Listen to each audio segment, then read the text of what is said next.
السلام علیکم ورحمۃ اللہ وبرکاتہ۔ آج جو سبق ہوگا تو اس میں ہم عربی اور حدیث ان دو چیزوں کو پڑھیں گے۔ تو حدیث میں پہلے 40 حدیثیں ہم پڑھیں گے۔ تو 40 حدیثوں کو پڑھنے کے دو طریقے ہیں، یا دو طرح سے ہم 40 حدیثوں کو پڑھ سکتے ہیں۔ ایک تو 40 حدیثوں کا وہ مجموعہ جن کو ترتیب دیا ہے شیخ امام نووی رحمہ اللہ نے، جس کا نام الاربعین النوویہ ہے۔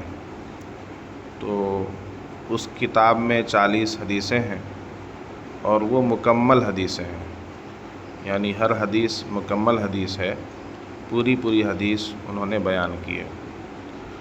اور 40 حدیثوں کے پڑھنے یا یاد کرنے کا دوسرا طریقہ یہ ہے کہ ایک حدیث کا کوئی ایک ٹکڑا جو مستقل ایک معنی رکھتا ہو، تو وہ ٹکڑا لے کر ہم اس کو پڑھیں، یاد کریں۔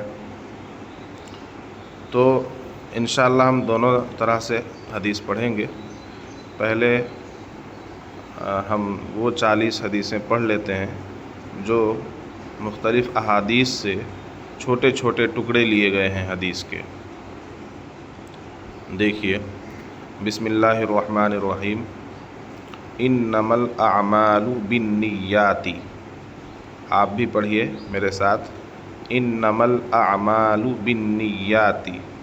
یہ حدیث بخاری شریف اور مسلم شریف دونوں میں ہے، اور بھی حدیث کی کتابوں میں ہے۔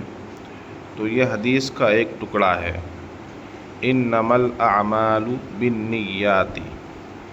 اس کا معنی ہے کہ اعمال کا دار و مدار نیتوں پر ہے، یعنی آدمی جو عمل کرتا ہے تو جس نیت سے وہ عمل کرتا ہے، جس نیت سے کسی کام کو انجام دیتا ہے، تو اس کی نیت کے مطابق ہی اس کام کے اثرات مرتب ہوتے ہیں یا اس کام کا بدلہ ملتا ہے۔ تو اگر کوئی آدمی دین کا کام، جس کام میں ثواب ملنا چاہیے، نیکی ملنی چاہیے، آخرت میں اجر ملنا چاہیے، اس طرح کا کوئی کام اگر آدمی اس نیت سے کرے کہ ہم کو دنیا کا فائدہ ہو جائے، یا دنیا میں میرا نام ہو جائے، یا دنیا والے مجھے دیندار اور نیک سمجھنے لگ جائیں، تو اگر اس طرح کی نیت ہے اس کی دین کے کام میں، تو پھر اسے اس کام کا ثواب نہیں ملے گا، نیکی نہیں ملے گی، بلکہ اگر ریاکاری ہے تو پھر گناہ ہی ملے گا۔ تو اس لیے کسی بھی کام کو کرنے سے پہلے نیت درست ہونی چاہیے۔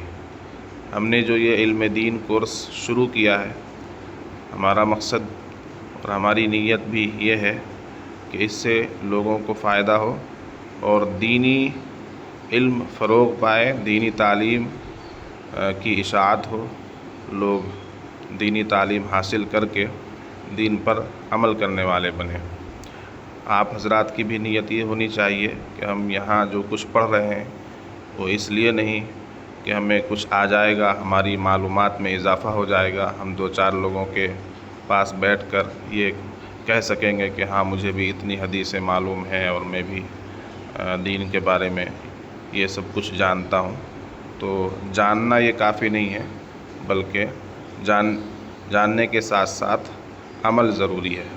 تو جتنا بھی علم ہم سیکھیں، خاص کر دین کا علم، تو وہ صرف اور صرف عمل کے ارادے سے سیکھیں، عمل کی نیت ہو کہ ہم اس سیکھنے کے ذریعے، پڑھنے کے ذریعے اس پر عمل کریں گے اور اپنی آخرت کو بہتر بنائیں گے۔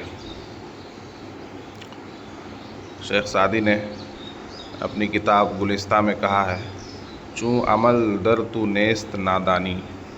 اگر عمل نہیں ہے تو کتنا ہی بڑا عالم ہو جائے، وہ نادان ہی ہے۔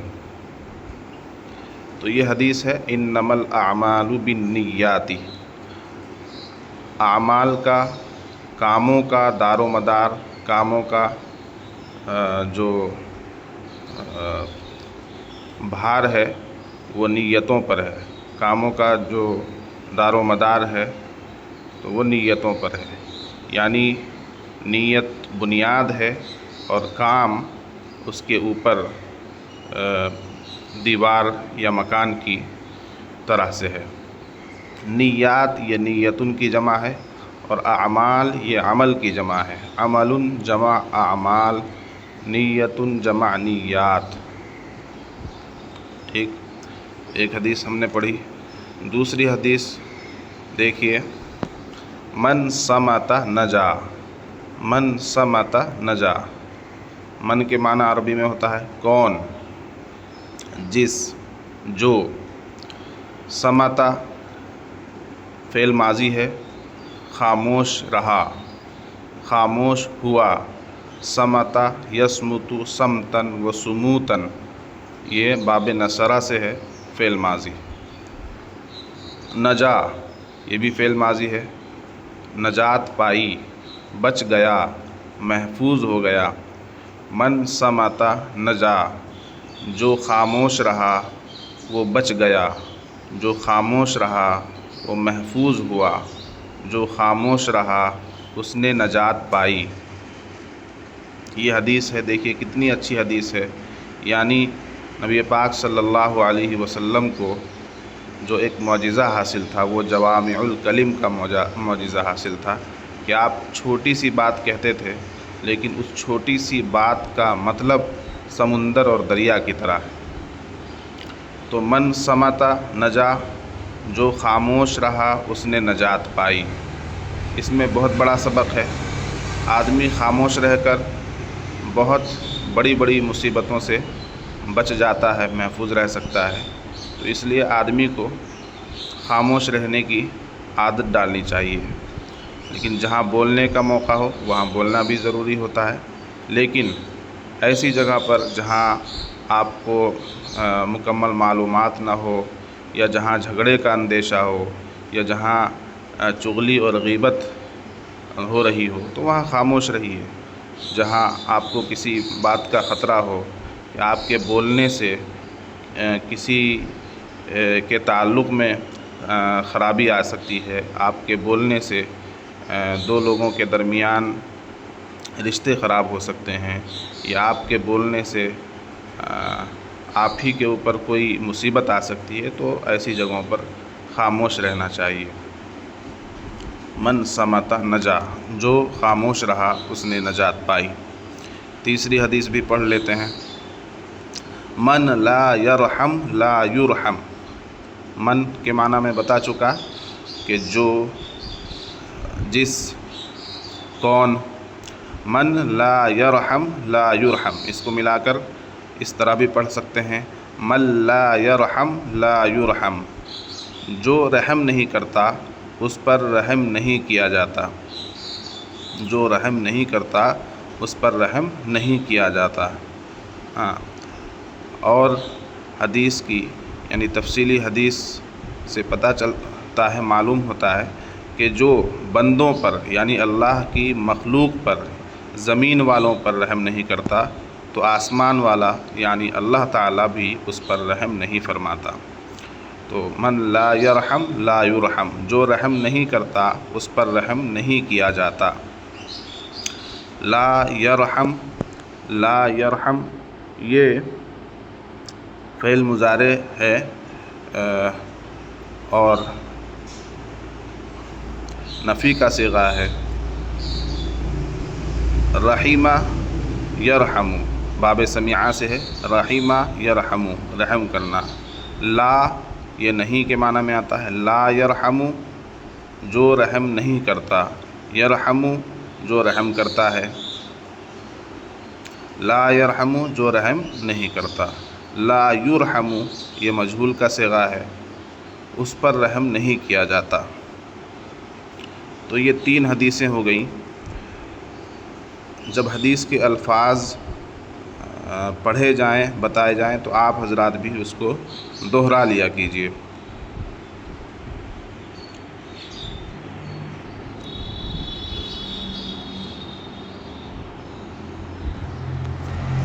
آئیے اب ہم عربی کا سبق پڑھتے ہیں۔ عربی میں جو ہم نے جس کتاب کا انتخاب کیا ہے، اس کتاب کا نام ہے القراۃ الواضحہ۔ القراۃ الواضحہ، اس کے 3 حصے ہیں، ہم 2 حصوں کو انشاءاللہ پڑھیں گے، پہلا حصہ اور دوسرا حصہ۔ تو یہ پہلا حصہ ہے، پہلے حصے کا پہلا سبق ہے۔ اس کتاب کو لکھنے والے ہیں، اس کے مصنف یا مؤلف ہیں مولانا وحید الزماں کیرانوی صاحب رحمۃ اللہ علیہ، جو دارالعلوم دیوبند کے بہت بڑے استاذ تھے عربی کے، اللہ تعالیٰ انہیں غریق رحمت فرمائے۔ اور بھی عربی کی ان کی بہت سی کتابیں ہیں، لغت کی کتابیں بھی ہیں۔ تو یہ دیکھیے پہلا سبق ہے الدرس الاول، اس کا معنی ہے پہلا سبق۔ الدرس الاول، پہلا سبق۔ اول معنی پہلا اور درس معنی سبق، لیسن۔ تو یہاں دیکھیے اب ھذا، ذالک، ھذہ، تلک۔ ھذا، ذالک، ھذہ، تلک۔ اس کو آپ 5 مرتبہ کہیے میرے ساتھ۔ ھذا، ھذا کے ساتھ ھذہ کہیے اور ذالک کے ساتھ تلک کہیے۔ ھذا، ھذہ، ذالک، تلک۔ ھذا، ھذہ، ذالک، تلک۔ ھذا، ھذہ، ذالک، تلک۔ دیکھیے ھذا کے معنی ہے یہ، اور ھذہ کے معنی بھی ہے یہ، لیکن ھذا مذکر کے لیے ہے اور ھذہ مؤنث کے لیے ہے، استری لنگ اور پلنگ۔ ھذا پلنگ کے لیے اور ھذہ استری لنگ کے لیے۔ ھذا یہ، ھذہ یہ، دونوں کے معنی یہ ہیں، لیکن جب ہم ھذا سے بات کریں گے کسی مذکر لفظ کے بارے میں تو ھذا کہیں گے، اور جب ہم بات کریں گے کسی مؤنث لفظ کے بارے میں تو ھذہ کہیں گے۔ لیکن یہ دونوں الفاظ قریب کے لیے ہیں، اس کو کہتے ہیں اسم اشارہ قریب۔ ان کا نام ہے کیا؟ اسم اشارہ قریب۔ ھذا، ھذہ، یہ دونوں اسم اشارہ ہیں اور قریب کے لیے ہیں، یعنی اشارہ والے الفاظ ہیں۔ ان الفاظ کے ذریعے اشارہ کیا جاتا ہے، اور کس کی طرف اشارہ کیا جاتا ہے؟ قریب کی طرف اشارہ کیا جاتا ہے۔ دور جب اشارہ کرتے ہیں تو وہ کہتے ہیں اردو میں ہم لوگ، اور جب قریب میں اشارہ کرتے ہیں تو یہ کہتے ہیں۔ تو ھذا، ھذہ دونوں کا معنی ہے یہ، یعنی قریب میں اشارہ کرنے کے لیے یہ دونوں الفاظ ہیں۔ لیکن قریب میں اشارہ کریں گے تو اشارہ جس طرف کریں گے، جس لفظ کی طرف کریں گے، جس آدمی کی طرف کریں گے، وہ یا تو مذکر ہوگا یا مؤنث۔ اگر ہم نے کسی ایسے لفظ کی طرف اشارہ کیا جو مذکر ہے تو ھذا کا استعمال کریں گے، اور اگر کسی ایسے لفظ کی طرف اشارہ کیا جو مؤنث ہے تو ھذہ کا استعمال کریں گے، لیکن دونوں ہی قریب کے لیے ہیں۔ ھذا، ھذہ، یہ دونوں اسم اشارہ قریب کے لیے ہیں۔ ذالک، تلک، یہ دونوں بھی اسم اشارہ ہیں، لیکن یہ دونوں بعید کے لیے ہیں۔ ذالک، تلک، ذالک مذکر کے لیے ہے اور تلک مؤنث کے لیے ہے۔ ذالک مذکر بعید کے لیے اور تلک مؤنث بعید کے لیے۔ بعید مانے دور، تو دور جب ہم اشارہ کریں گے اور مذکر کی طرف اشارہ کریں گے تو ذالکہ کا استعمال کریں گے، اور مؤنث کی طرف اشارہ کریں گے تو تلکہ کا استعمال کریں گے۔ عربی میں مذکر اور مؤنث کو تلاش کرنا، یعنی الفاظ میں کون سا لفظ مذکر ہے کون سا مؤنث ہے، یہ بہت مشکل کام نہیں ہے، اردو سے بھی آسان ہے۔ تو مؤنث کی 3 علامتیں ہیں موٹے طور پر، یہاں ہم ایک علامت آپ کو آج بتاتے ہیں صرف، کہ عربی کے کسی لفظ کے آخر میں اگر گولتا ہے تو اس لفظ کو مؤنث سمجھا جائے گا. جیسے نیچے کے الفاظ آپ پڑھیے. اس میں اشارہ سمجھ گئے؟ ھذا، ھذہ، ذالک، تلک. ھذا، ھذہ یہ اس میں اشارہ یعنی اشارہ کرنے والے الفاظ ہیں قریب کی طرف. ذالک، تلک یہ بھی اس میں اشارہ ہیں. یہ اشارہ کرنے والے الفاظ ہیں دور کے لیے. تو ذالک، تلک کو اس میں اشارہ بعید کے لیے کہیں گے اور ھذا، ھذہ کو اس میں اشارہ قریب کے لیے کہیں گے. اب کچھ الفاظ پڑھیے. کتاب، قلم، ورق، دوات، کراسۃ. یہ ایک لائن، اسی ایک لائن کو پڑھیے صرف آج. کتاب، قلم، ورق، دوات، کراسۃ. اب دیکھیے 1 2 3 4 5 یہ 5 الفاظ ہیں. کتاب، قلم، ورق، دوات، کراسۃ. کتاب کے معنی کتاب، اردو میں بھی استعمال ہوتا ہے یہ لفظ. قلم کے معنی قلم، اردو میں بھی استعمال ہوتا ہے. ورق کے معنی ورق، کاغذ، پیج، صفحہ، اردو میں بھی استعمال ہوتا ہے. دوات کے معنی دوات، روشنائی جس میں قلم بھگو کر لکھتے ہیں. کراسۃ کے معنی کاپی، کراسۃ کے معنی کاپی. تو کراسۃ ایک لفظ صرف نیا آیا، ورنہ یہ چاروں لفظ پہلے سے ہمیں معلوم ہیں. لیکن عربی میں یا تو کسی لفظ کے شروع میں الف لام لگاتے ہیں، یا الف لام اگر نہیں ہے تو اس لفظ کے آخر میں عام طور پر اگر وہ لفظ واحد ہے تو تنوین ہوتی ہے. تنوین کے معنی ہے 2 زبر 2 زیر 2 پیش. کتابن، تو جب تنوین ہو تو اس کا مطلب ہوتا ہے کہ کوئی کتاب یا ایک کتاب. کتابن کوئی کتاب. قلم کوئی قلم. ورق کوئی ورق یا ایک ورق. دواتن اس کو کہتے ہیں اسم نکرہ، یعنی جس لفظ کے آخری حرف پر تنوین ہو اس کو اسم نکرہ کہیں گے. کراستن، تو پھر نکرہ بھی ہم انشاءاللہ پڑھ لیں گے نحو وغیرہ میں، نکرہ کیا ہے، معرفہ کیا ہے. تو ابھی صرف آپ اتنا سمجھیے کہ کتابن کے معنی ایک کتاب یا کوئی کتاب. قلم کے معنی ایک قلم یا کوئی قلم. ورق کے معنی کوئی ورق یا ایک ورق. دواتن کے معنی دوات. کراستن کے معنی کاپی. تو اس میں 5 الفاظ ہیں، اس لائن میں 5 الفاظ ہیں.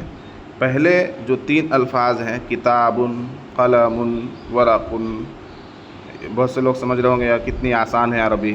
کتاب مانے کتاب، قلم مانے قلم، ورق مانے. ایک مولوی صاحب کے پاس اسی طرح کسی کالج کا اسٹوڈنٹ گیا کہ حضرت مجھے عربی سیکھنی ہے کیونکہ مجھے سعودی جانا ہے تو مجھے عربی سکھا دیجیے. شروع کے دن استاد جی نے اس اسٹوڈنٹ کو اسی طرح کے الفاظ لکھوائے کہ لکھو بھائی کتابن کے معنی کتاب، قلم کے معنی قلم، ورق کے معنی ورق، دواتن کے معنی دوات، مسجدن کے معنی مسجد، مدرستن کے معنی مدرسہ. کہا کہ ٹھیک ہے کل یاد کر کے لانا. تو وہ گیا تو اس نے جو ہے سائنس لگایا. کامن سینس بہت زیادہ بڑھا ہوا تھا اس کا، تو اس نے جو ہے سائنس لگا کر اور اپنے سینس کا استعمال کر کے اس نے کہا کہ یار عربی تو بہت آسان ہے. دوسرے دن آیا کہا حضرت استاد جی مجھے تو عربی آ گئی، ایک ہی دن میں عربی سیکھ گیا.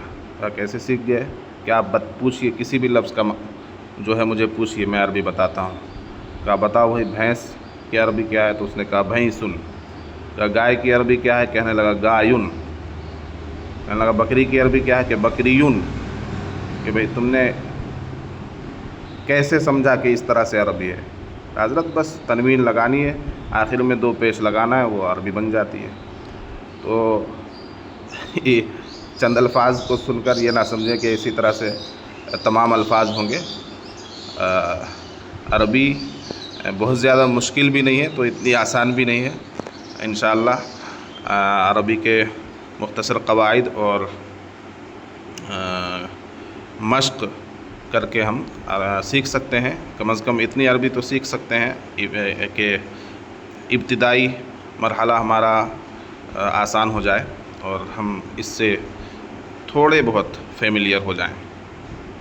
تو خیر یہ 5 الفاظ ہیں: کتاب، قلم، ورق، دوات، کراست. اس میں جو پہلے 3 الفاظ ہیں یہ مذکر ہیں اور بعد کے جو 2 الفاظ ہیں مؤنث ہیں. کتاب مذکر ہے، قلم مذکر ہے، ورق مذکر ہے، دوات مؤنث ہے، کراست مؤنث ہے. تو کتاب کی طرف جب ہم اشارہ کریں گے، یہ کہیں گے کہ یہ کتاب ہے، تو حاذا لائیں گے، یا اگر دور میں کتاب رکھی ہوئی ہے اور اس کی طرف اشارہ کریں گے کہ وہ کتاب ہے تو ذالک لائیں گے. جب ہم کہیں گے یہ کتاب ہے تو کہیں گے ھذا کتاب، یہ کتاب ہے. یہاں پر ہم حاذ ہی نہیں لگا سکتے. کیوں؟ اس لیے کہ کتاب یہ مذکر ہے اور ھذا یہ مذکر اس میں اشارہ قریب کے لیے ہے. اس میں اشارہ قریب کے لیے ہے اور مذکر کے لیے ہے. تو اس لیے مذکر لفظ کے ساتھ ھذا کا استعمال کریں گے اور مؤنث لفظ کے ساتھ ھذہ کا استعمال کریں گے. اگر ہمیں بولنا ہو یہ کتاب ہے تو بولیں گے ھذا کتاب. اگر ہمیں بولنا ہو یہ قلم ہے تو بولیں گے ھذا قلم. اگر ہمیں بولنا ہو یہ ورق ہے تو بولیں گے ھذا ورق. لیکن اگر ہمیں بولنا ہو کہ یہ دوات ہے تو ھذا دوات نہیں کہیں گے، یہ غلط ہو جائے گا. پھر ہم کہیں گے ھذہ دوات، یہ دوات ہے. ھذہ دوات، یہ دوات ہے. اسی طرح اگر ہمیں کہنا ہو یہ کاپی ہے تو ھذا کراست نہیں کہیں گے. ھذا کا استعمال مؤنث لفظ کے ساتھ نہیں ہوگا، مؤنث لفظ کے ساتھ ہوگا ھذہ کا استعمال. تو ہم کہیں گے ھذہ کراست، یہ صحیح ہوگا، ھذہ کراست. اسی طرح دور کی مثالیں لے لیجیے آپ. ان سبھی الفاظ کو دور میں رکھ کر کہیے وہ کتاب ہے، تو اب عربی بنے گی ذالک کتاب، وہ کتاب ہے. ذالک کتاب، وہ قلم ہے. ذالک قلم، وہ ورق ہے. ذالک ورق. اب یہ جو 2 الفاظ مؤنث کے آ رہے ہیں ان میں پھر ذالک کا استعمال نہیں ہوگا، اس لیے کہ ذالک مذکر کے لیے ہے. مؤنث کے لیے کیا ہے؟ تلک، وہ دوات ہے. تو اب کہیں گے تلک دوات. وہ کاپی ہے تو کہیں گے تلک کراست. ٹھیک ہے. تو اب آپ کا کام یہ ہے کہ اردو میں جو بتا رہا ہوں اس کو عربی میں لکھ کے لانا ہے. لکھیے یہ کتاب ہے، یہ قلم ہے، یہ ورق ہے، یہ دوات ہے، یہ کاپی ہے. یہ 5 چھوٹے چھوٹے جملے ہو گئے. اب انہی کو وہ سے بدل دیجئے. وہ کتاب ہے، وہ قلم ہے، وہ ورق ہے، وہ دوات ہے، وہ کاپی ہے. تو اس کو عربی میں لکھ کر لائیے گا، آپ عربی بنا کر لائیے گا.